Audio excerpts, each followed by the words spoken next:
Well, again, thank you all so much for joining us for our applicant support hour. Me and the ranking team are delighted to be here with you. And we're just going to jump right in. We're not going to hold you longer than we said that we would, which is for the hour. And we will go from there. I have asked that if anyone had questions to ask, those, and I have one in the chat, and then we'll go from there. If you have another, if somebody else has a different question, is it an annual scholar grant that is split into two payments during the fall and Latrina, the spring? that's I answered to Ping Lu. Oh, it is. Okay. And I'm gonna repeat it because everybody may not be able to see the chat, Tiana. And when they're looking at the recording, they wouldn't know. So that's why I will repeat the questions provided time allows. Is the scholar grant annually or twice a year? Ping, it's already been answered, but it is an annual. I'm going to answer it in totality so that you get a better understanding. It is an annual grant so once you get it, you can renew up to 5 years. You heard me right. This is a renewable annual grant. So every year you do have to renew to be able to share your eligibility, that you still qualify to meet it. However, within that year, we do break it down over the course of 2 semesters. So traditionally that fall semester, and then traditionally the spring semester. Okay.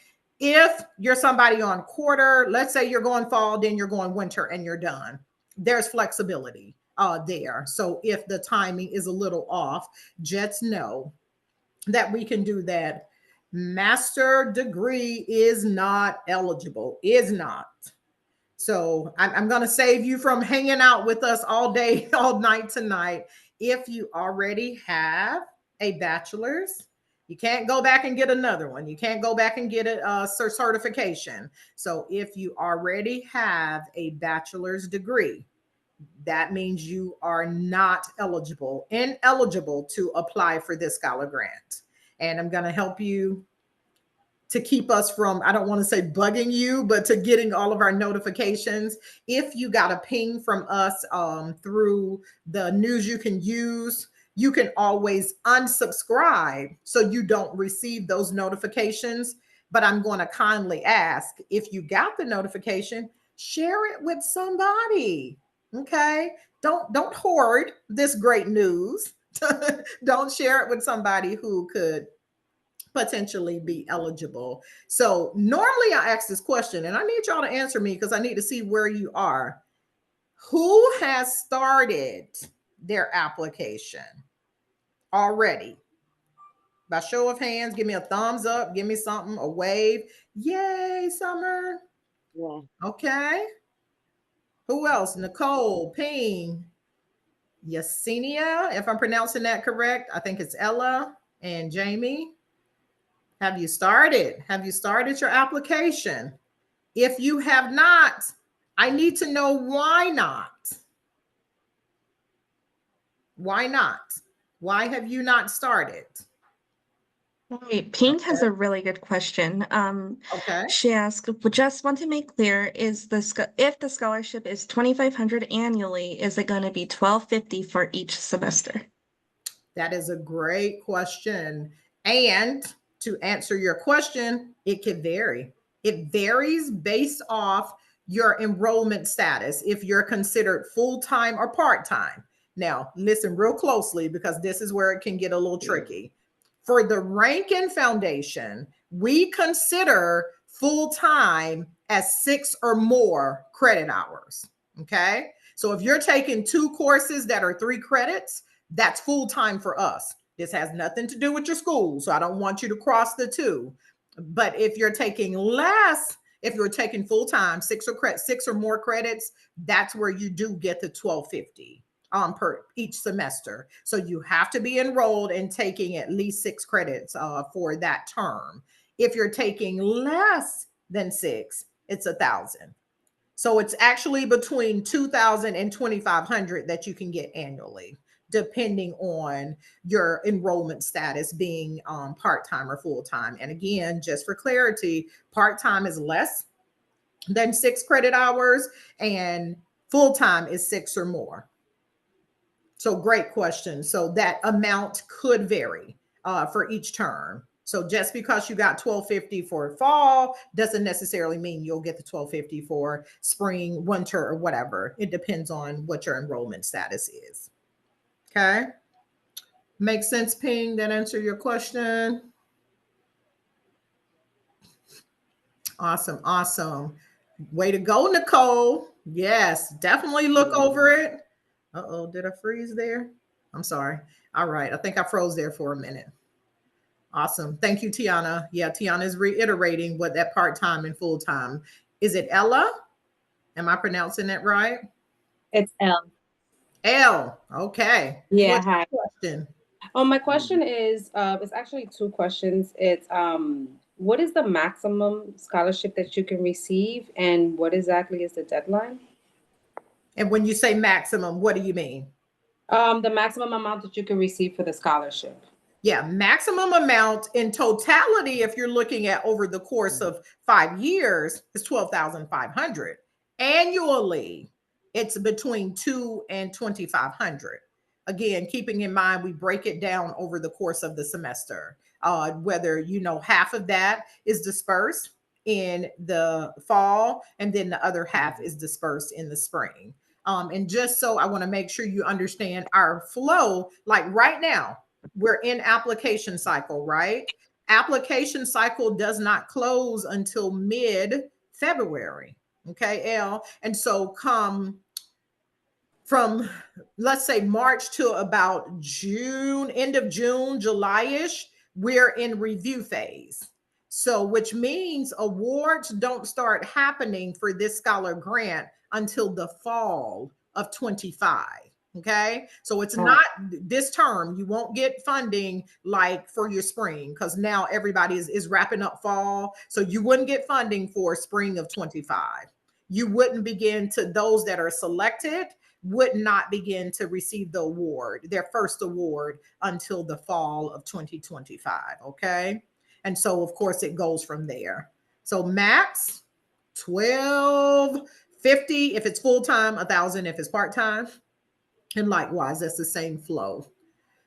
Okay, that's pretty lengthy. I think somebody just put in there, Tiana, or was that your reply? No, I was just reading it over now. Okay. All right. Elle, did that answer your question? Yes, and I'm sorry, when is the deadline you said? Oh, I'm sorry. February the 16th is the deadline. That's for everything. Lori, can you please put that in the chat? February the 16th is for you to complete all of your application. And we do ask that you request 2 letters of recommendation. Now, and I want to talk about that a little bit, because I know sometimes that's a repeat question that we have, but everything has to be submitted. I'm going to say February the 15th, okay? Because I promise you what could happen will happen if you wait until February the 15th. I mean, excuse me, 16th. And once our office closes for that day, and actually the 16th is on a Sunday. So actually, I might want to back it back. We didn't want to say the 14th because we didn't want it to be due on Valentine's Day. But if you got questions, you probably gonna need to call our office or in the info box. There is, Tiana and Lori dropped the email address, which is info@rankinfoundation.org. I want you to know, while we only do these calls once a week, you can still reach out to us with questions that you have about our application.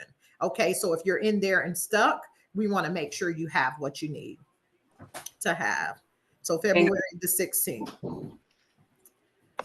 Okay, I talked about letters of rec. I talked about letters of rec, and I want to make sure I don't forget that. In our application, we ask you to request, to just put information in there for it to be requested. You do not need to get them to write an actual letter. What happens is when you're in the application portal, you just put in their information.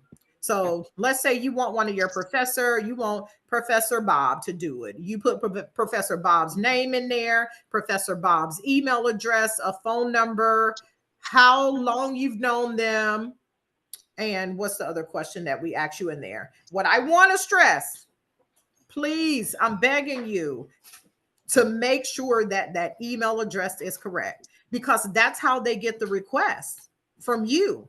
And so what they have to then do in turn is just go in there and complete a form. It's like a form that they complete to answer the questions that we ask. And because we are so want to support you so much, Tiana, if I don't know if I shared our little list over with Lori, drop in the chat. There are 4 questions that we ask the individuals that you're going to request a letter of rec from. So can you drop those in the chat?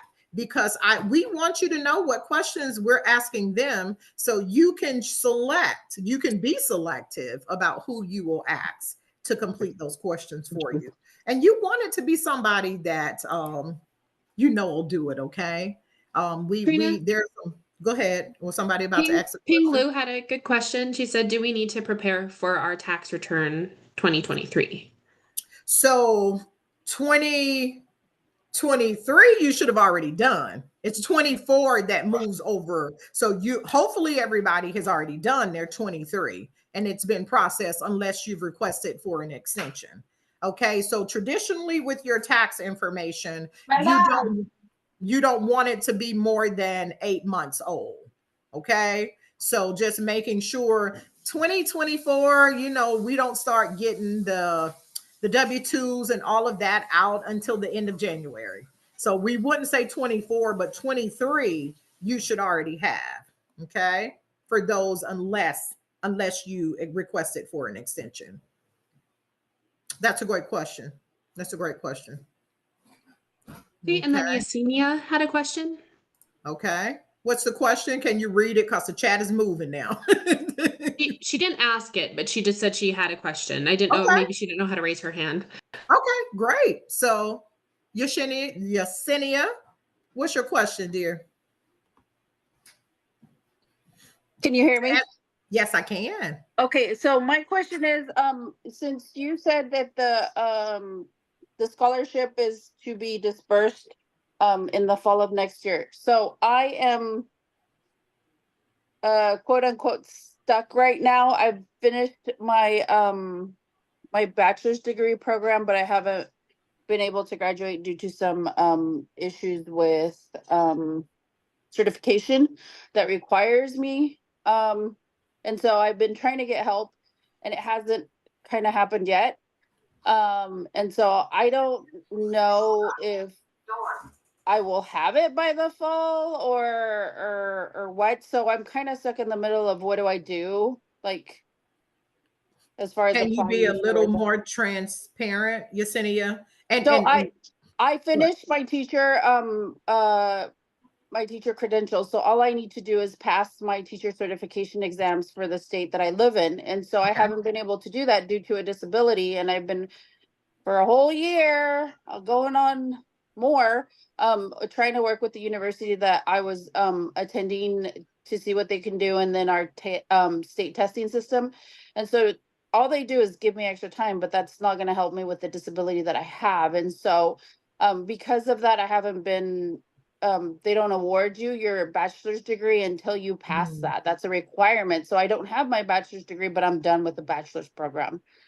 I don't have anything outstanding other than passing those it's 2 exams for the state teacher certification. So what do I do? I was pursuing something else because of this issue, a different type of bachelor's degree. So I don't know, if I'm not going to pursue this teaching bachelor's degree and then go into a different one, because essentially I don't have it. So where would that put me with I hear you. applying for a scholarship? So it would put you, well, to get not clarification, but to hopefully make sure we're clear.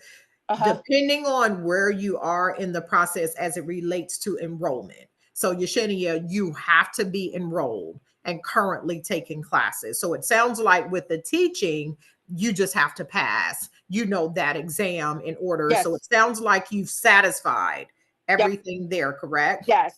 So the courses I'm taking are in something different. Okay. currently.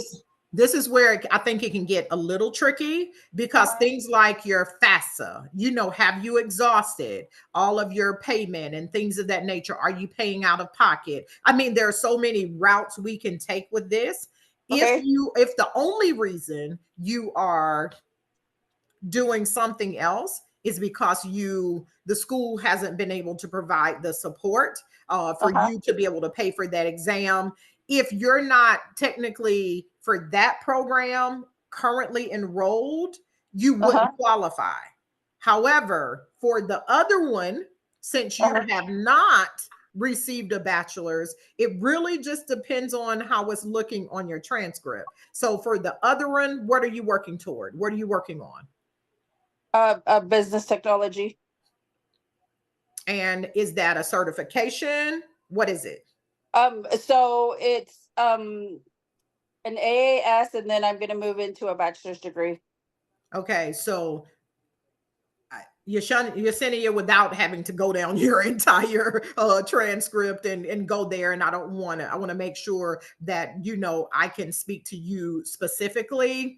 I think yours is a unique case, and you just have to be mindful of where you are with having exhausted your financial aid, because it sounds like you may be there. So this, I don't know, is something that I want to discuss with the entire group. Tiana, if you will private message Yesenia, I'm more than willing to maybe help you navigate that, because you would need to give me a lot more specific information that I don't want you to share on this recording. Okay. So give her Tiana my direct contact email, and Yesenia, you're going to have to do your due diligence and reach out to me, and I will certainly follow back up with you, because yours is a unique situation. Okay. So I'll see what I can do to provide you with the best information as it relates from a scholar grant perspective, because it's still going to determine school wise, because I don't know what is available to you. So reach out to me and we'll see what we can help you figure out there. Okay. And that was the reason why I hadn't started the application process, because I wanted to make sure that I had everything that I needed. Makes sense. Makes sense. Thank you for asking that question. Clarity is what you always want to get. And we don't want you to do and start an application and it's not, if you're not eligible. I mean, that's a waste of your time. But in the meantime, Yesenia, you can share it out with somebody you know. Okay. Yep. For sure. Thank you. Yes, yes, yes. Awesome. Awesome. We have a question from Cicely Jackson. She says, does this allow for both a BSN and a MSN? And I asked if she previously earned a bachelor's degree or if it's a dual degree to be done at the same time. What's the response? And that's correct. I mean, the way you responded is certainly, have you already completed enough credits for your bachelor's? Because that's where it gets, again, y'all are asking tricky questions tonight. Y'all trying to stop me. Not in a bad way. I'm being silly. I love to have fun with it. How many credits do you have, Cicely? 130. I'm completing my bachelor's right now. Okay, so which, technically 120 is kind of there. How does your program work? So do they actually, what would I say? Do they confer you as earning a bachelor's, or if it's a dual, like I don't want to call it dual enrollment, but how the program works is that you automatically roll over into your MSN. When will you finish? When are you on track to finish the MSN? Okay, so my goal is to finish in 8 weeks. 8 to 12 weeks for my bachelor's. So this is where you have to really understand our timing, because we're in application portal now. I mean, application phase. We would still be in application phase, 8 to 12 weeks from now. That's right? why I asked about if it qualifies under could I still apply for the master's if you cover for that? Yeah, so not for the master's. Yep, only bachelor's. If if Cicely and anybody else Mhm. that may be in a similar situation, if come the end of June, this is what I want you to think about, because that's when we close out the application. We have reviewed all of the applications and are understanding where you're going to fall. If you would technically still be in position to receive your bachelor's and working toward your bachelor's, you would qualify.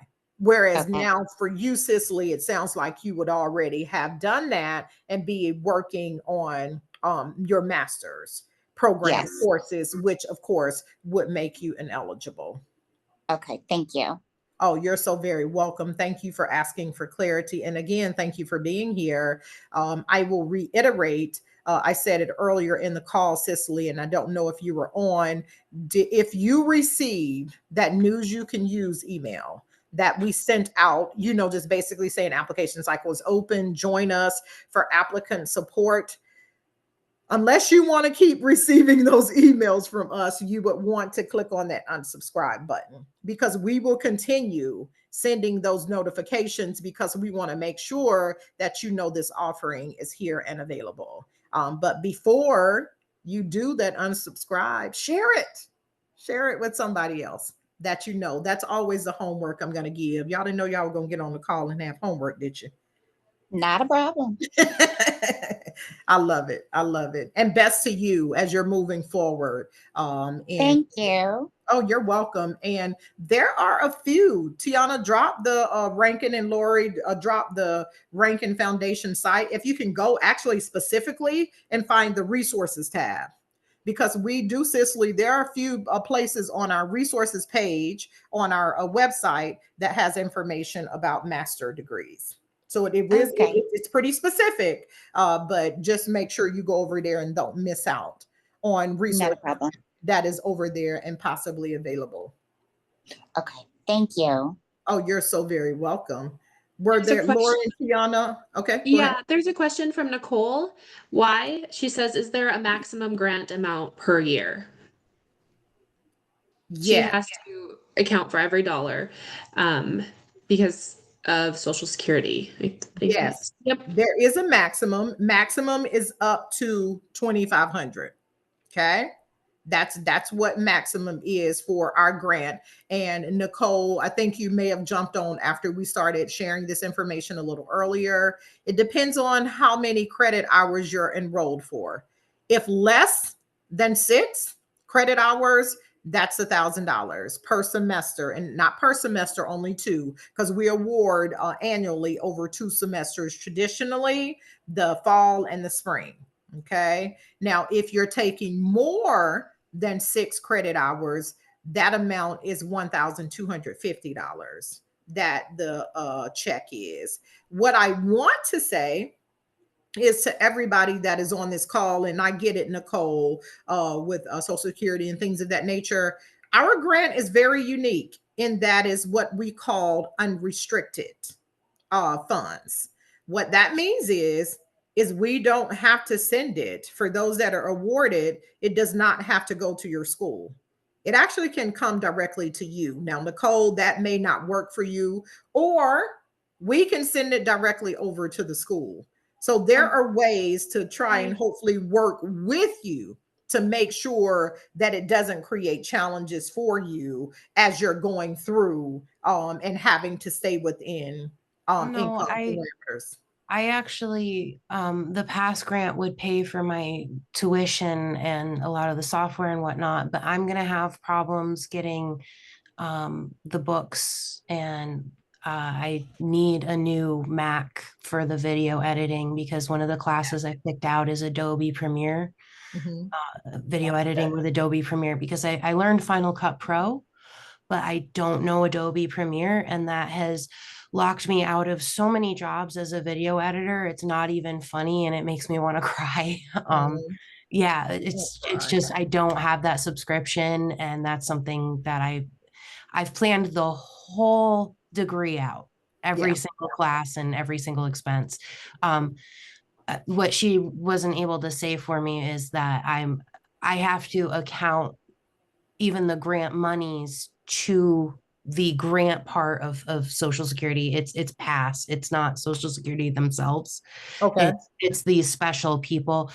They are denying me the grant right now, and I'm in appeals because of the previous grant that I got. I appealed it, and I can't find legal help to finish the appeal. So now the new grant that I've asked for, they told me I could ask for it, and now they're denying me because of the previous appeal that I still have. So I know I'm going to win it. I've done the work to show that I'm looking for jobs, including screenshots and logging it. And there's no way that I'm not going to win this. It's just that the more that I can show them potentially that I have like grants, you know what I mean? The more Yeah. grant work that I do now, I can be like, well, I've applied for this grant and this grant and this grant and this grant, and I'm waiting to see who's going to help. Yeah. But this is potentially this much money and this much money and this much money. Yeah. Well, This ours, Nicole,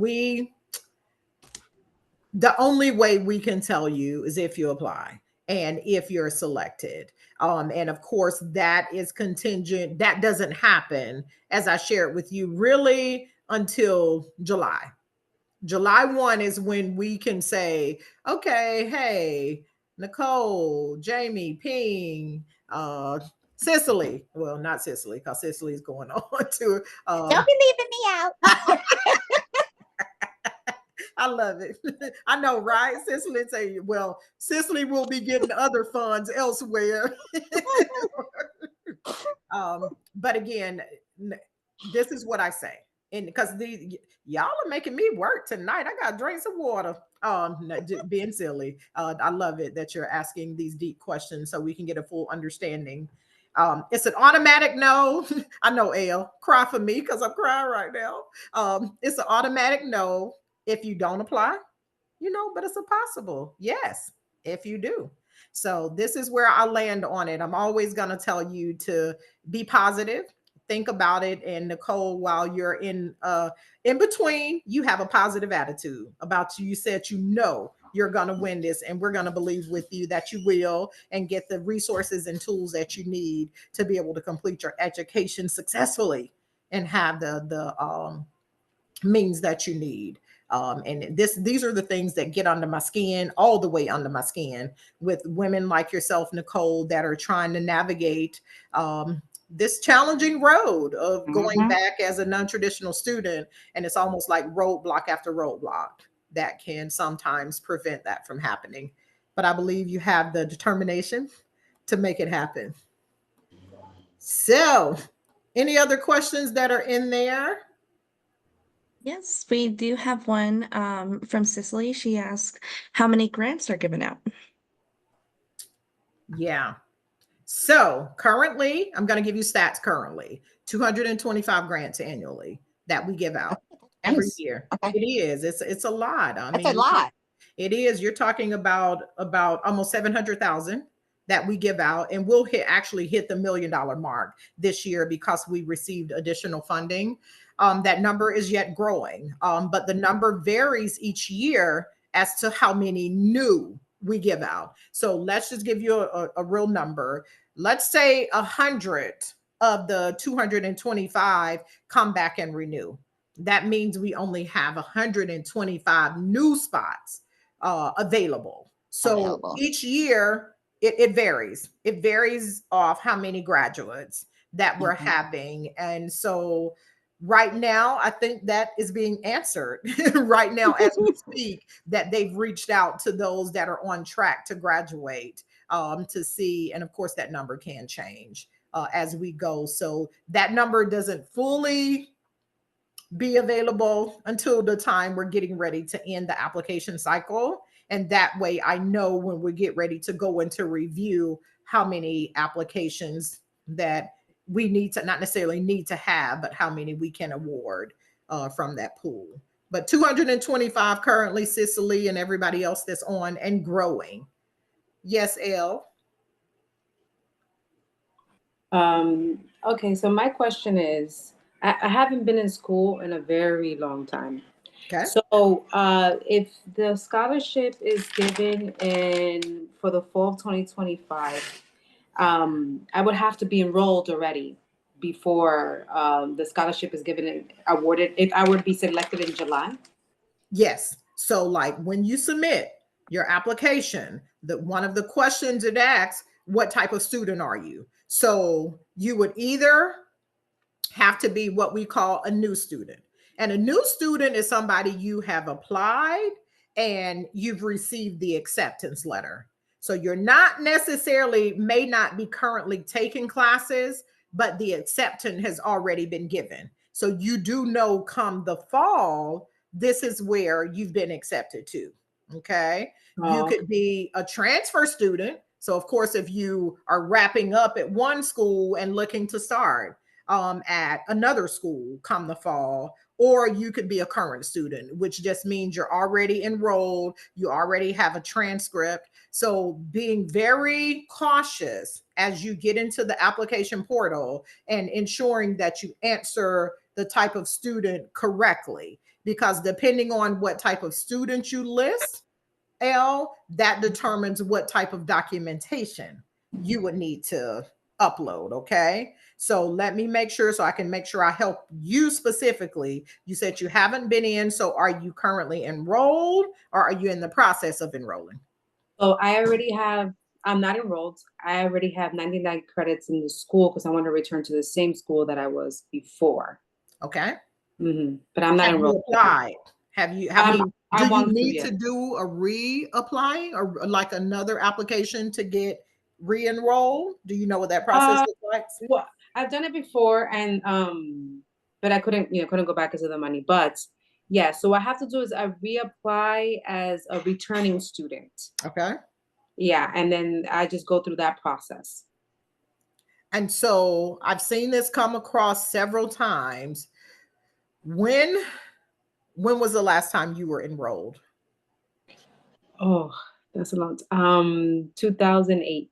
Okay, so that helps me right there. It's almost like you would be a new student, because if you said current, we would be expecting to receive a transcript like recent. So you definitely wouldn't want to say current. You wouldn't want to say transfer because you're not transferring from one school to another. It's almost like you're re-entering. So, and it's a new, if you would, it's not a new school, but for this time it's new. And so with that being said, this is where you would have to have some type of documentation where it says, okay, you have been granted re-entry or re-enrollment. I don't know the terminology that they use since you've been in the school before. So once you go back and to submit whatever form or whatever you have to submit, you would need to make sure, because we normally ask you to upload your acceptance letter. Or at this point, a lot of times it's an acceptance email. So you would just need to make sure you have that as you're coming back into the application portal to begin applying. And that's earlier up in the application. So I would caution you to not move forward until you have that information, because then you would have to have the documentation to support it. Okay. All right. Perfect. Thank you. You're welcome. Tiana and Lori and others that popped in the chat that we need to talk about openly with everyone. Cole just asked a question. She says, does a welcome letter count for this situation as she is transferring from Berkeley Online back into Berkeley Online for the bachelor's? The Berkeley certificate to the bachelor's. So does it still fall within the same? I know you said Berkeley Online. I think it's still the same school. So you're definitely not transferring. You're just kind of going from one program into another. Sounds like a certification and then to a bachelor's. Okay. I got my certification in their music production and technology program. Okay. I completed that, and the credits count towards my bachelor's degree, which now I'm accepted into the school. I have put off matriculating though, because I don't have the money for what I need. And there's no point in me burning bridges. When is the last time you were enrolled? When did you finish the certification? I think it was technically January 2021. Okay. Or December 2020. But so in their system, you're not considered a current student, are you? Or are you? I How's will it be listed? as soon as I can get my pass grant back, Okay. I can enroll. I Okay. just need the pass grant. My appeal is January 8th, and I'm Okay. hoping I can get in the spring semester. Okay. So with that being said, Nicole, I would definitely tell you as well. I normally don't tell you to hold off because that'll determine what type of student you select that you are. And that determines what type of documentation is required. At that point, because you kind of move from the certification into a bachelor's, um, if you said current, no, I think I still would need you to say new because your transcript would be more than 8 months old. So keep in mind, any documentation that we're asking you to provide needs to be within 8 months. Because if it's shifted, it's a reason it's shifted. So I see that you could put transfer, but if you put transfer, let me be real clear, you would have to provide the transcript from the certification, which I think you could, and the acceptance, if you would, for your bachelor's. I can Whereas if already you provide just both did, of those. yeah, So yeah. that's fine. So yeah, so that's where I want to make sure that I'm real clear as to what documentation, but based off what you said, I think transfer would be the best way for you to move, provided that you have the documentation and you said that you do have that. So I think, and these everyone that's on, these are the questions that you want. Don't assume, because I'm going to be honest with you. When you're in that application portal, it can kick you out. You can get kicked out and disqualified if you don't answer it appropriately. So these are the questions. Don't assume, ask. That info at Rankin Foundation is your friend. That's the email you want to commit to memory so that as you're in there, the team certainly will gladly respond to you expeditiously and get those questions answered. Okay. Latrina, we have a good question from Ping. Yes, Pete. She asked if the uploaded documents are not suitable after submitted before the deadline, will you contact us or would you just leave it and pass it, then go for another applicant? I'm gonna let Tiana answer that question because Tiana came in at the end of our I'm laughing as to why I'm gonna let her answer it. She came in toward the end of our phase last year. So Tiana, do we ping? Do we ping? Do we ping our applicants? Yeah, pun intended. To be honest, Latrina, I don't remember because it was the very last stage of reading applications and I don't remember. But Okay, could you that's help me? fine. So to answer Ping and anybody else that's on, this is where you get all the tea from Latrina. Okay, from Trina, she give you the tea. She spilled the tea. Ping is long. Hear me and hear me clear. Everybody, Maisha, Jamie, Ping, Cicely in your masters. Hey, Giovanna, Elle, and Nicole, you want to submit that application early because, like right now, I'm thinking most of you are in draft mode. If that's the case, since you haven't submitted, we cannot see if your documents are accurate or not.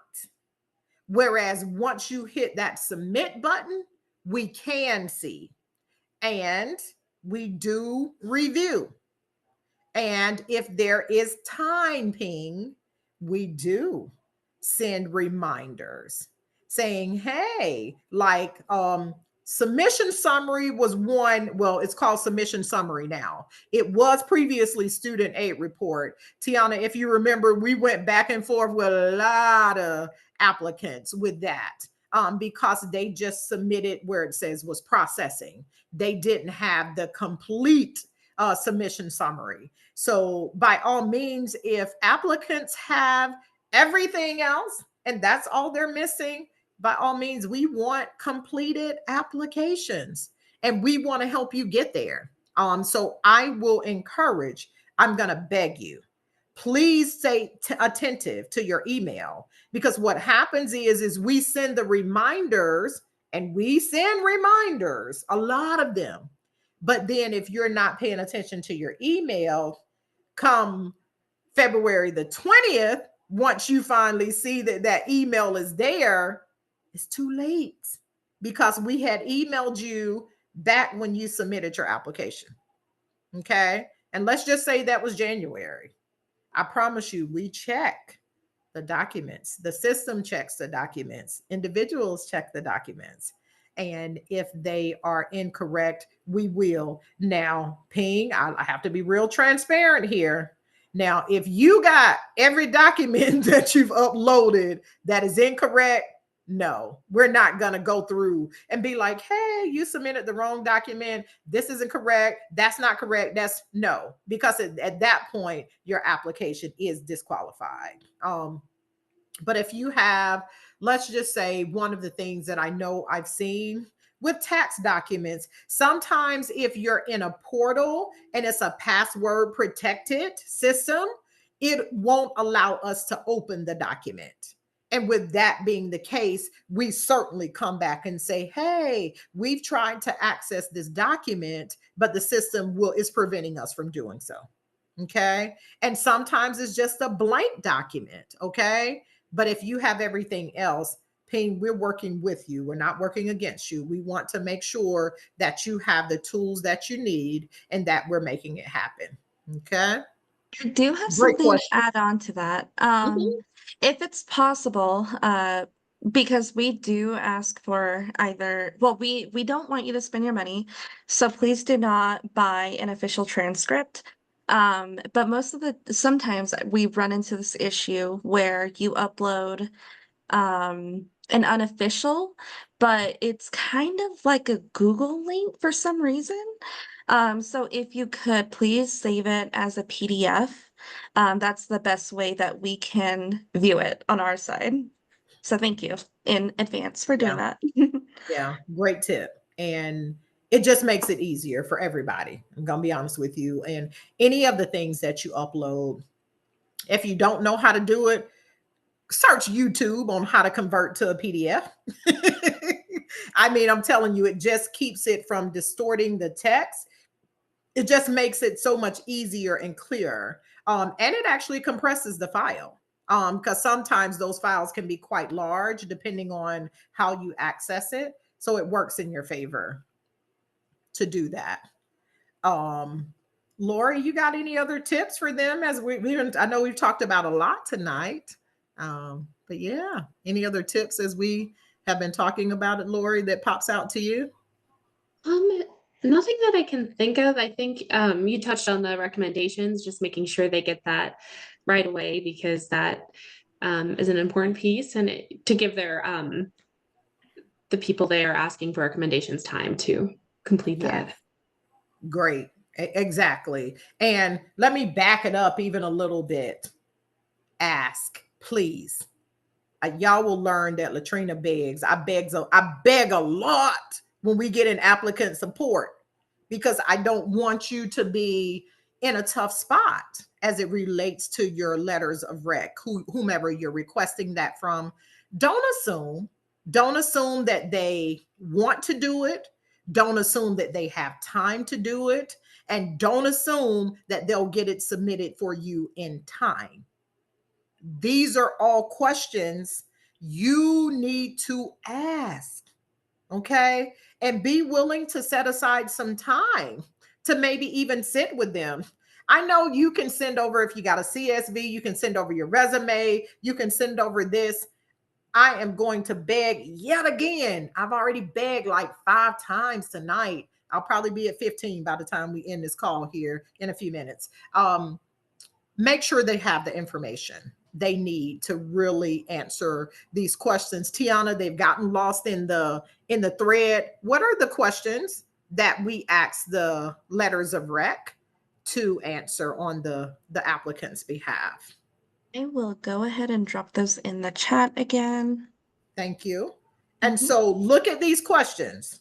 and ask yourself, who is it that I think can really answer these questions honestly? And, you know, if they know you, if they know what your journey has been, if they know you as a student, they know you as an individual, they shouldn't, you know, just make sure they can answer those. So the first one, describe the applicant's academic and or career goals. So they need to know what you're doing in school, okay? Don't just say, oh, I'm gonna get my professor to do it, but you've only had that professor one semester. They probably are not who you want to ask. Keep in mind, you can ask anybody. You can ask a friend. You can phone a friend. You can phone a family member. You can phone a church member. You can get a supervisor. Anybody. A family member is allowed. I think previously we said no family members, but it's okay. Describe the progress that the applicant is making toward these goals. So they need to know what your goals are and what you've been able to do to achieve and accomplish them, okay? And what is the applicant's potential for success in her chosen field? So they need to know what you're going to school for. They need to know what it is that you want to do and be able to articulate that in writing, okay? And then that final question is, why is this student a good candidate for the Jeanette Rankin Foundation Scholar Grant? We put on there word limit 200 to 400, but oh, y'all gonna make my head hurt tonight. Please, I'm begging again, Lori and Tiana. They got me begging tonight. Don't tell nobody. Shh. If when you're answering these questions, please don't put one word. I'm begging. I am begging. I'm begging you. I'm begging. See, I'm already at 20. You see what y'all got me doing tonight? I'm gonna tell my husband on y'all. Be clear. Really dot your I's and cross your T's. Okay. Whatever you say in the personal statement. Let's go back to the personal. I'm talking from the letter of rec. On your personal statement, one of the questions asks, what is your most proudest accomplishment? I'm paraphrasing. And I'm going to give you an example that I see every year. And I'm not saying it's a bad response, but it's not complete. A lot of applicants say my children. I'm proud of my kids too. I am very proud. But why?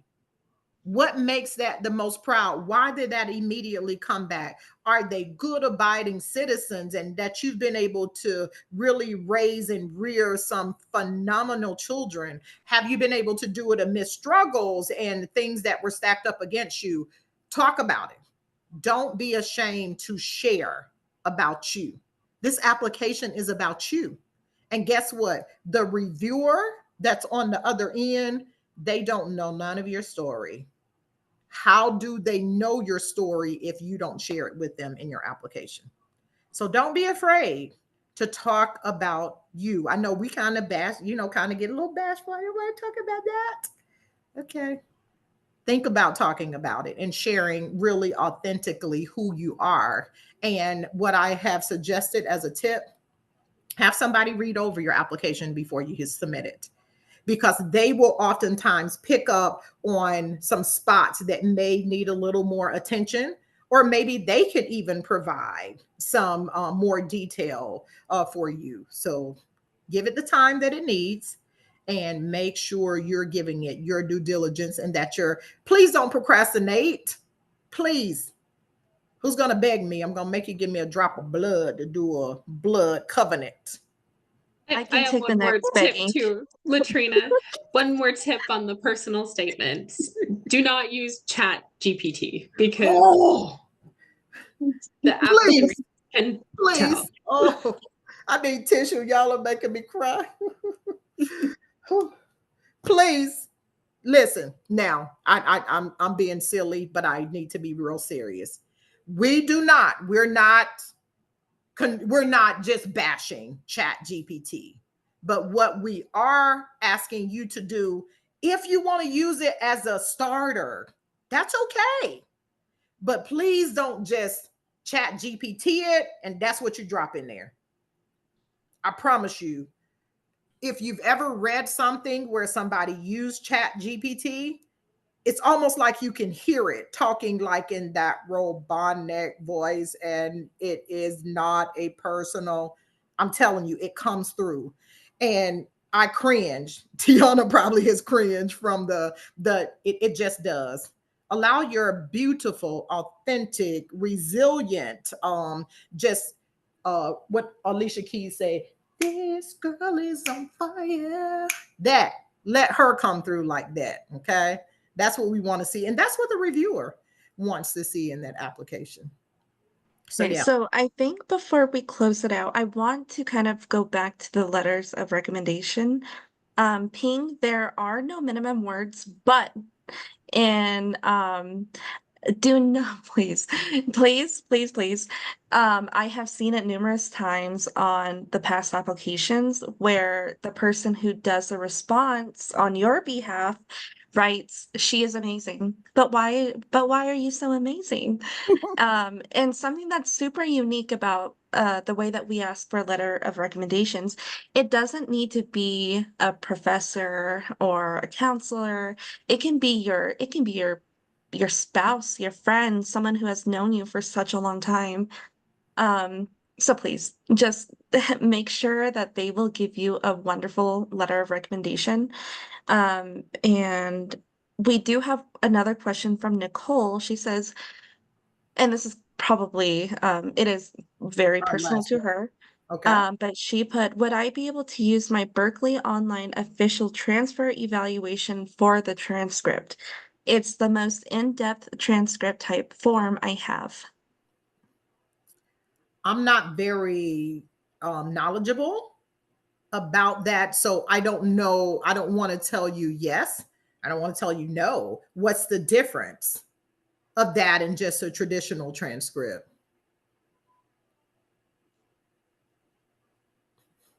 Yeah, that's why I don't want to give a straight yes, you can use it, or no, you can't, because I don't know the difference of it or not.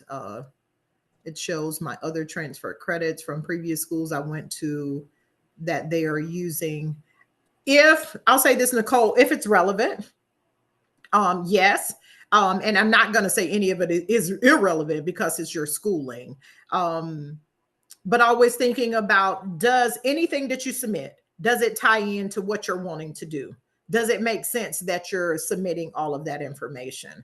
Okay. And so I will say that if you submit your transcript, you don't have to submit the other piece of information.